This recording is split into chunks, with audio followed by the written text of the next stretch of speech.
Good afternoon, Jim. This is my submission for the midterm coming up in week 7. I found it a little bit easier for me to maybe just explain my teaching experience working with students with exceptionalities as opposed to writing a prolonged drawn out paper. I find them a little bit easier, especially dealing with a video chat. So the student that I chose to create, his name is James. And James is in grade 4, so he'd be about 9 years old. James has a mental or a physical exceptionality, which is autism spectrum disorder, ASD, and he also is hearing impaired, so he uses an assistive device. He uses a hearing aid to help him obviously learn and hear better. One of the main struggles and challenges that James has throughout a daily basis is staying on task in the classroom, specifically when it would be a one-on-one activity. When it's an activity when our students are given a task or assignment that requires their complete attention to complete the assignment, oftentimes James would struggle with distractions, trying to disrupt others, and not being able to stay on task. Now, as an educational assistant, working one-on-one with James, what my main goal and main task would be is to adapt to his style of learning and maybe adapt to what he would want to actually accomplish in that day, trying to work with him to develop a personal relationship and build and gain his trust so that we can accomplish maybe smaller tasks, but at, a high level. With James, he is a high-functioning ASD student, obviously in grade 4. One of his biggest struggles as well and biggest challenges is he has a lot of difficulty playing well with other students, mainly on the playground. Oftentimes with students that have ASD, he has quite a difficult time actually fitting in certain social situations. Specifically, about a week ago, there was a game going on of basketball, which was very simple. It was just one-on-one, 2 teams against the other, and they were putting their foot in to draw teams, and they were choosing by the colors of their shoes. Now, unfortunately, James couldn't really kind of grasp that concept, so he ended up getting very upset, and he lashed out at another student, and I had to pull him into the office, and we had to have a conversation about his behavior in outside on the playground. When I went to discuss this with James, I asked him why he behaved the way that he did and why he overreacted, and he said he just simply could not understand why his shoe color would not let him be on the other team. As opposed to me trying to explain to him the concept of color scheming when it comes to games and such a simple, easy way to choose teams, I'm just going to explain to him the benefits of why we have to treat people a certain way, and why it's important to listen, and why it's important to respect others, and most importantly, our peers. And if he felt well enough and able enough to go back out on the playground and behave properly and, accordingly play with his friends and his classmates and his teammates, he would be allowed to obviously continue going with recess.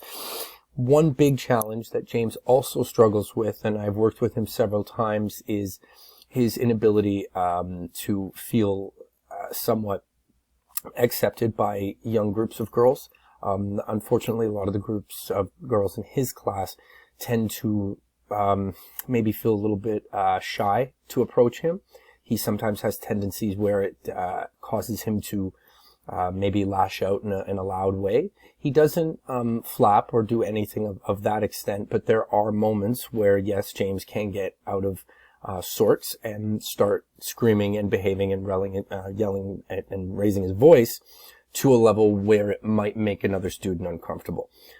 With these kinds of behaviors, I have merely taken the time to express to James how important classroom etiquette is, how important it is to listen to our teachers and behave properly. And if he can't, we'll have to find a better environment for him to do so.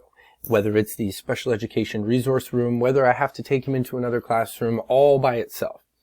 I will take those steps and those teaching strategies if James' behavior, persists.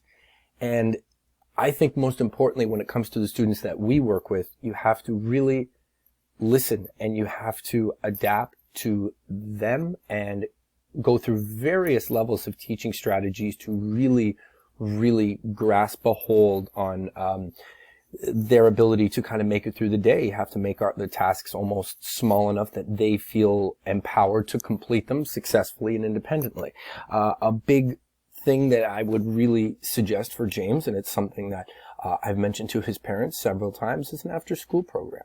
Maybe it's not something that can be worked into the situation economically because of his parents and whatever the situation is at home, but I feel as if an after-school program and something along the lines of a more one-on-one guided approach with James, with someone such as myself or another staff member, would really benefit him greatly.